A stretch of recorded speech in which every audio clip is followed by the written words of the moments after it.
Mark 1. Conversations at the speed of sound.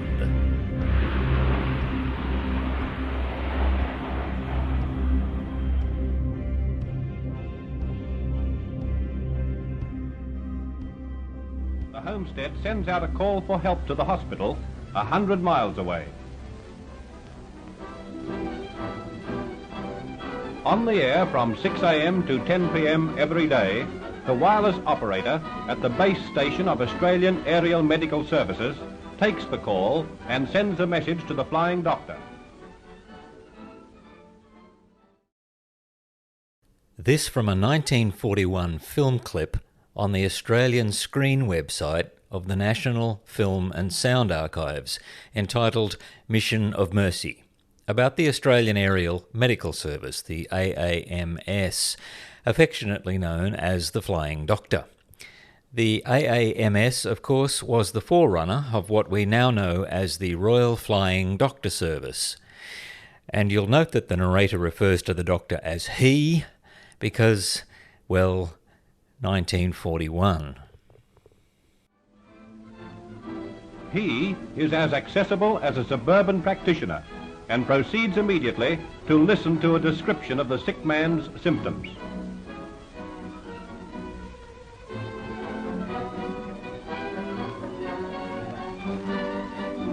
He then tells the station what to do to ease the patient until he arrives. In the meantime, the doctor's bag is being packed. He phones his pilot to prepare his plane for an urgent trip, and the pilot studies the route to be taken. In but a very few minutes, the flying doctor is in the air on his mission of mercy.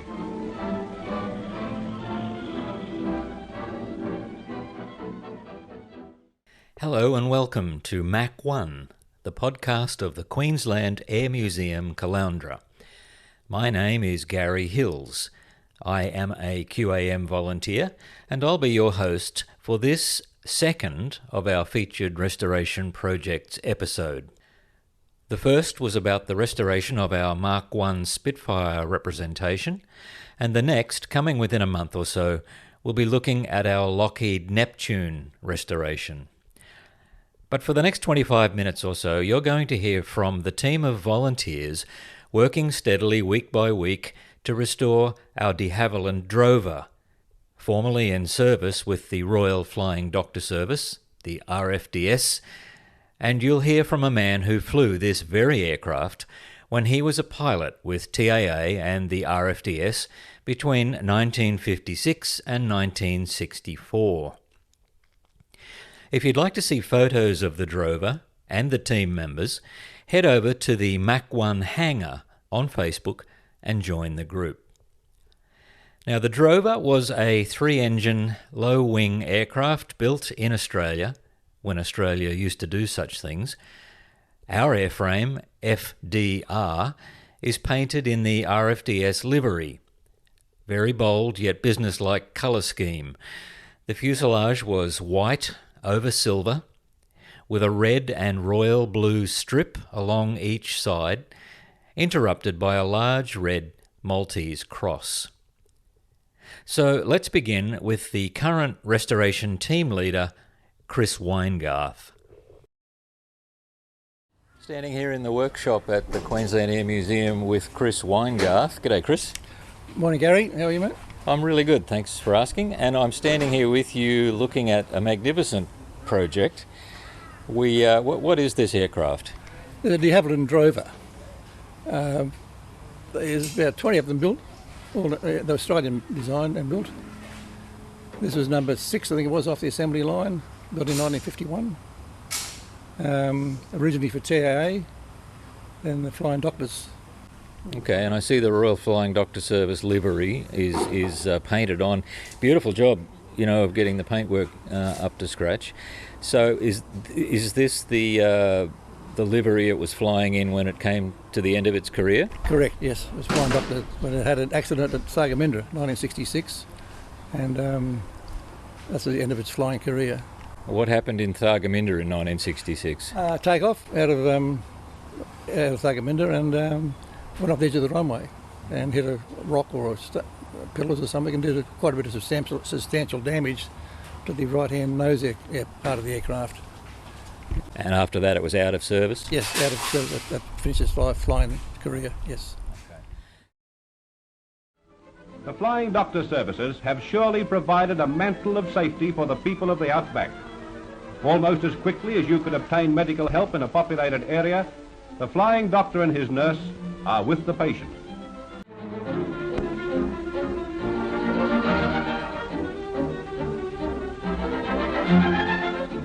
After temporary treatment, he is placed on the special stretcher and removed to the aerial ambulance, which is capable of landing on and taking off from small aerodromes.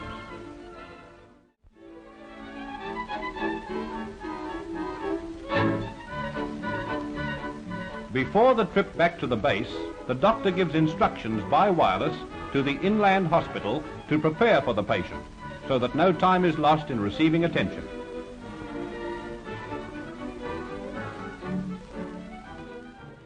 Within 4 hours of the first report, the patient has been called for, transported 100 miles by air, 6 miles by road, and is about to be operated on. Without the Flying Doctor, this man would undoubtedly have died. Once again, that soundtrack is from a 1941 film clip, Mission of Mercy.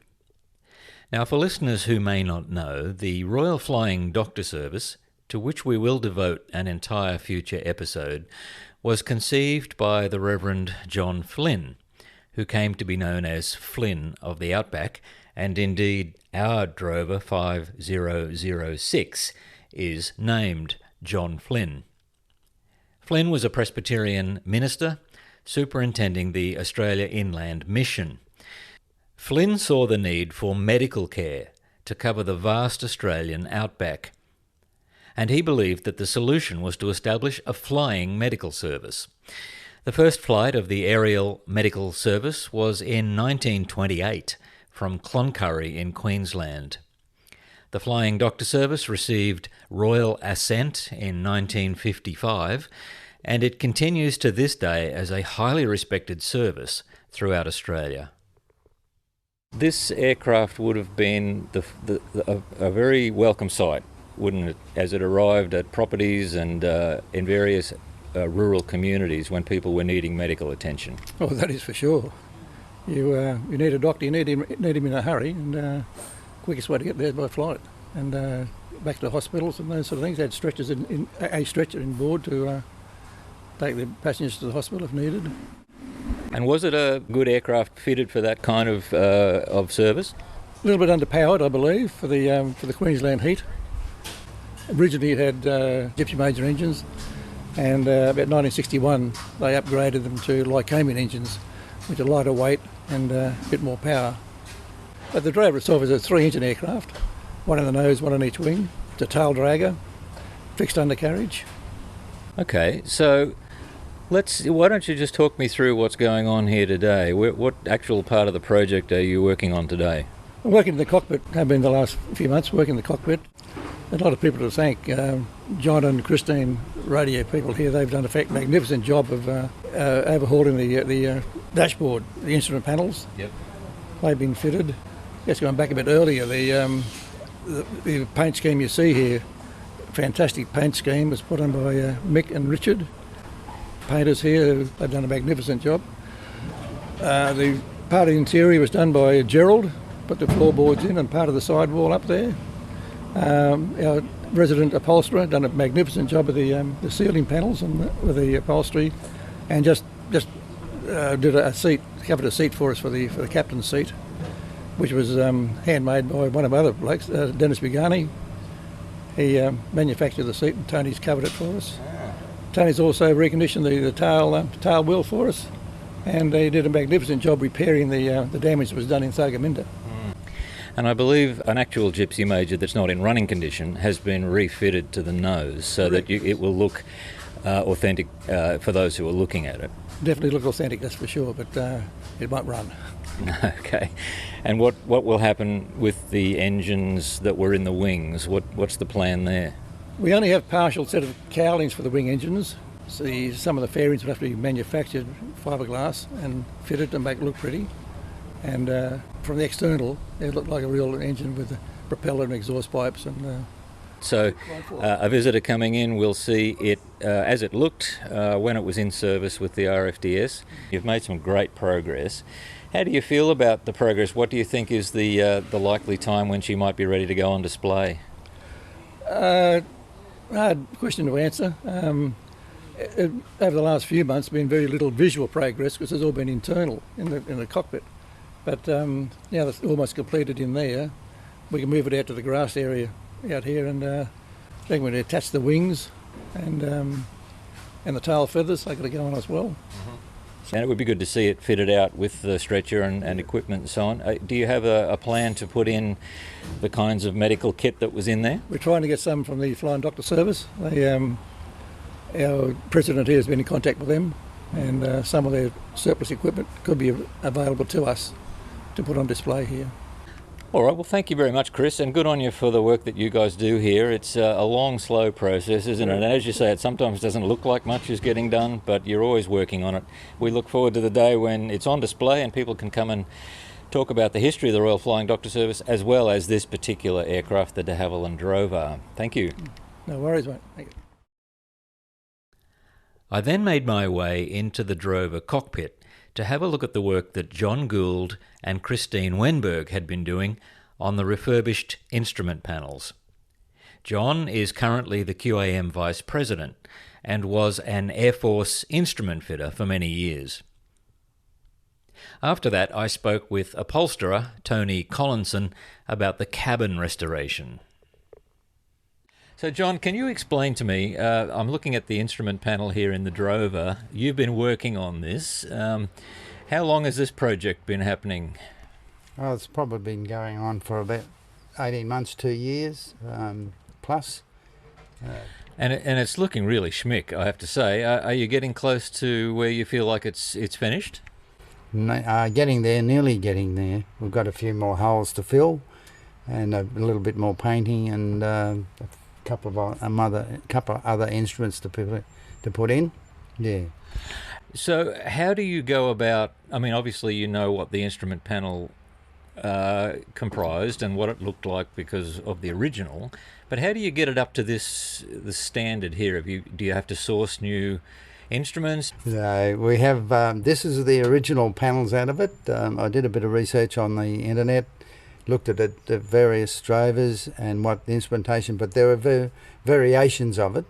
But we've tried to keep back to the original fitment to this aircraft of the instrument panel, as I saw it 12 years ago when I was over in the Hangar 2, sitting under the wing of the DC-3. And I looked at it then and I thought, well, that needs a lot of work on it. So we removed the instrument panels right out. Majority of them are the original instruments, but we've had to make up a couple to fill holes. And you've obviously had to fashion the actual panels themselves to put the instruments in, is that right? No, the panels are the original fitment. Original fitment, yes. Okay. It's great to have an original fitment of an instrument panel. No, they were here originally. I had a good resource of instruments upstairs. So majority of them were there, and it was just looking at them and seeing that they were that vintage instrument, which were vacuum operated, not electrically operated, apart from your compasses and like a battery or a power supply ones, yeah. And when the Drover is finally finished and out on display for the public, if we were to have open cockpit days, would people be able to come in and have a look at this close up? Yep, come here and sit in the seat, but we're going to protect them by putting a piece of perspex across the front of them, because there has been known to somebody with little fingers and poking at them, and glasses on the old glasses not so secure in the instruments, they get pushed back in. Yeah. Yes, I imagine they're quite delicate and very hard to replace if they get damaged. Exactly right, yes. How long have you been volunteering at the Queensland Air Museum? About 12 years we've been here. I first initially, when I saw this area here about 20 years ago when my sons were over at the school over the road. And they brought them over here for a day through here, and I came through with them, and I set my mind on, when I retired, that I was going to come here and volunteer and bring the grandchildren with me. Now, you're currently the Vice President of the QAM. What's your background? Do you have an aviation background? I had 20 years in the RAAF as an instrument fitter. Worked on various aircraft, most of them in the hangar there I've worked on, and I look at them nostalgically because you get to like these aircraft and you love working around them, as I did. Yeah, and that's why I'm so glad to be here working on these aeroplanes. You had a fair bit of time with the Hercules, I think. That's right. I had about 7 years at Richmond Air Force Base, number 36 Squadron on A model Hercs, and 37 on E model Hercs. Yeah. Yeah, you mentioned the affection, or the feeling a little bit sentimental or attached to these aircraft, and I can imagine that that's the case. It's a big part of your life, and you're putting a lot of your talent and work into them. That's correct. Yeah, the minute you step into the cockpit of an aeroplane, and it all floods back to you, having spent hours and days, weeks even, fixing up aeroplanes, and in the back in the 50s and 60s, where it was all hands on. Doing repairing instruments. Yeah. Well, thanks very much, John, for talking to me. And the reason you're working on the instrument panel, I've just realised, is that you were an instrument fitter. That was what you did. I didn't know that, so that makes perfect sense. All we need now, I suppose, is a Hercules here at the QAM. I would love to have one here, yes. Yeah. All right, thanks very much, John. All right, thanks, Garry. G'day, Tony. I believe you've been involved in the Drover project, particularly with the interior, the upholstery in particular, I believe. Yeah, we've been putting a new headline in the Drover. Right. One of the things when we first started, all the timber work was rotted, so Chris and I pulled all the timber work out. When we looked inside, a lot of the timber that the headline has to be stapled onto, it was all rotted. So we had the thought of replacing all the timber, but originally it was steamed and bent to actually take the shape, but we couldn't really, don't have a steamer, so what we did, we used plywood and shaped the timber to go round the curves inside. That was basically so we could staple these headlining pieces together. And basically we just started from the front, worked our way back. It's looking fantastic, mate. So you're getting very close to finishing that? Well, most of the headlining's done. All we got to do, we've got to put a couple of pieces down the side there just to cover them gaps. Yeah. And we found on a photograph, we got to make a decision whether we're going to put a strip of aluminium covered in the vinyl between the window frames, because that was originally how it was done. We saw it on a photograph, or leave it as it is at the moment. And did you do the upholstery on the seat as well? Yeah, they made a frame and I had to cover it. Yep. We've tried to keep it similar to what the photographs of the Drover we've got. We've got a couple of photographs there of a seat, and we tried to kind of keep it similar to what was originally in the plane. Are there any special techniques with upholstering inside a fuselage as opposed to upholstery elsewhere? We did have a bit of a hassle up the front when we first did it. What it was, I didn't realise that the front actually tapered. So when I put it in the first time, it wouldn't fit, and I'm going, why can't it? Because I started from front working backwards, which was what the idea was originally. It was tapered to the front, so we had to put a new piece in and go from the back to the front, other than going. That was the only hassle we had. And once I realised what the problem was, it went in great. And what's your background in aviation or in trade? Aviation, zero. Upholstery, my dad did it for years. Car seats, headlinings on cars, obviously. Well, you know what I like about that is the fact that as a volunteer here, you can bring your skills and your experience. Whether you have an aviation background or not is kind of not really the point, is it? You're able to contribute as part of a team to a project.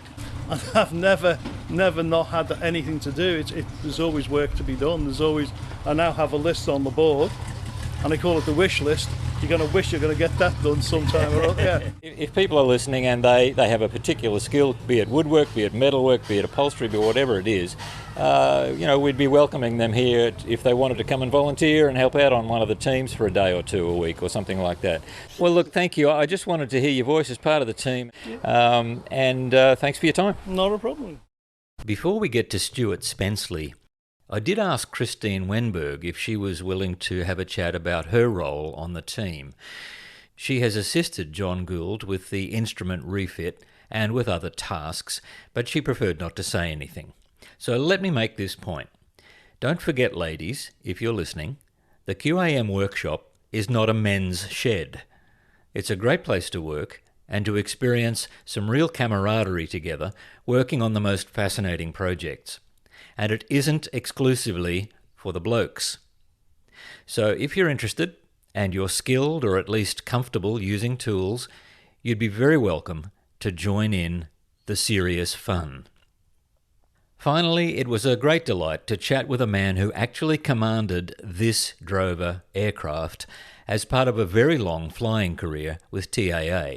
Stewart currently works on the fabricing of various airframe control surfaces around the museum and is currently volunteering with the Tiger Moth restoration team.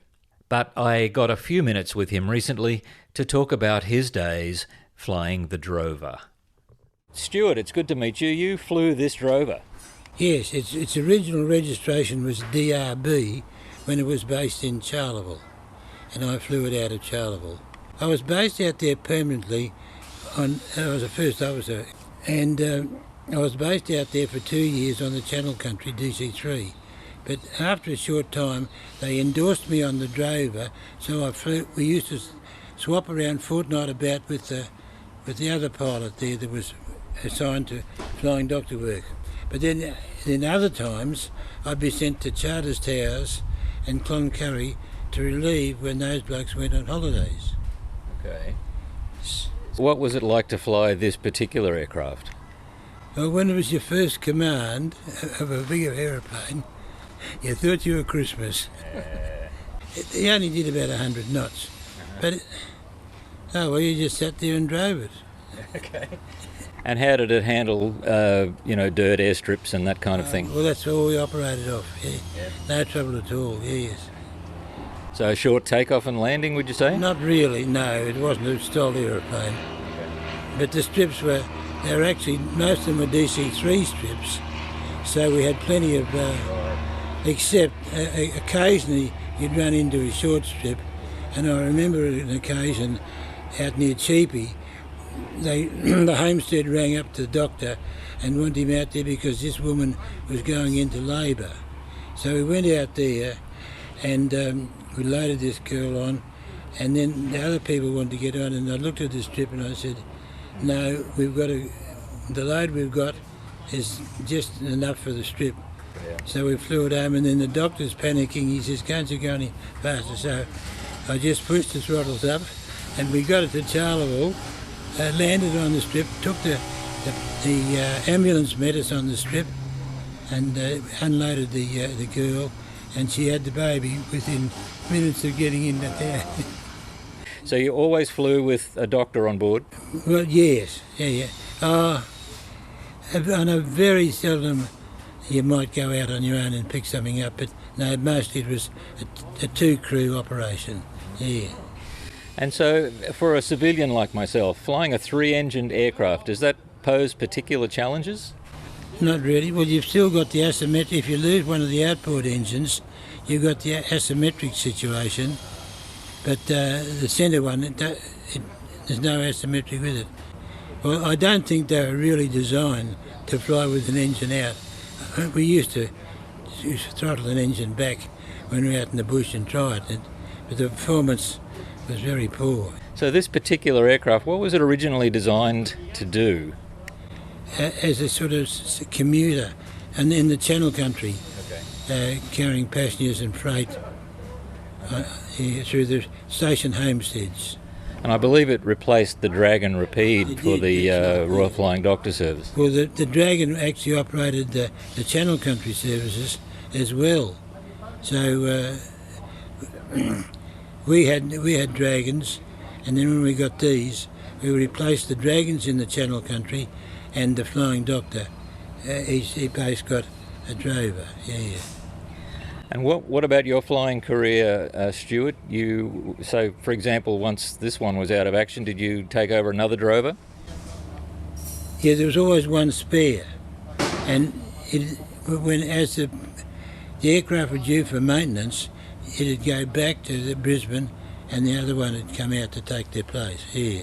So there were always two in service, or were there more than that? No, there were actually three in service. Charleville, Cloncurry and Charters Towers, and one standby drover. And how many years have you been flying? Well, I started to learn to fly in 1951 when I got called up in national service. Right. And from there, I got a flight instructor's rating, and I was instructing at the Aero Club, and then I applied for 23 Squadron, and I flew Wirraways, Mustangs and Vampires. Wow. In 23 Squadron, and then after that, TIA were looking for pilots. I put my name in the hat, and I won a prize. So that's, and then I just went up from there. Okay. Yeah, I finished up on the A300. Wow. Yeah. No, as I said before, when you got a command, you thought you were Christmas, even though it was only a drover. Only a drover, hang on a minute. Well, yeah, you say that, but I mean, it's a huge responsibility, isn't it? I mean, you are the captain and everything comes back to you, doesn't it? So there must have been times when you felt that pressure as well? No, what's behind you, if you're all right, they're all right. So, but that raises the question for me, you're in remote locations, there must have been times when you were required to do something that ordinarily an engineer would do, is that right? The worst we'd do would be change the spark plugs, because they used to let up, and then we'd get one or two plugs out in an engine and start to run rough. And then on very seldom occasions you had to change a flat tyre. They'd run into prickles and things and went flat on you. Not the same as an A300. No. Thanks very much, Stewart. I would really love to talk to you again. There are stories there that I can hear coming from the background that need to be told. Very much appreciate hearing your story. Yeah, that's all right. Pleasure. Stewart Spenceley there. So that's our episode. As a postscript, here's a classic little story for you. In 1979, when QAM was acquiring the drover that we've been talking about, it was serving as a children's cubby house in a backyard in suburban Brisbane. Now, to ease the transition, QAM volunteer David Bussey thoughtfully constructed a children's play aeroplane, and the volunteers exchanged that for what was left of the drover before they took it away. As always, if you are interested to delve deeper, you can visit the Queensland Air Museum website, qam.com.au, and click on Collection. Under Passenger Aircraft, you'll find a detailed provenance prepared by QAM historian Ron Cuskelly of both of our drovers. Yes, we have incomplete specimens of two drovers, 5006 John Flynn and 5007 Norman Burke. I should mention that the pilot and two passengers who were aboard 5006 at the time of the accident that Chris Weingarth was describing fortunately all survived the prang unhurt. Thank you for listening. It's been good to have your company. If you enjoy Mach 1, please get the word around so that as many people as possible can know about and enjoy the episodes that we create each week from the Queensland Air Museum, Caloundra. We're in Pathfinder Drive, Caloundra, right by the Caloundra Airport, open from 10 a.m. to 4 p.m. every day except Christmas Day and Good Friday. Come and see us soon. Bye for now.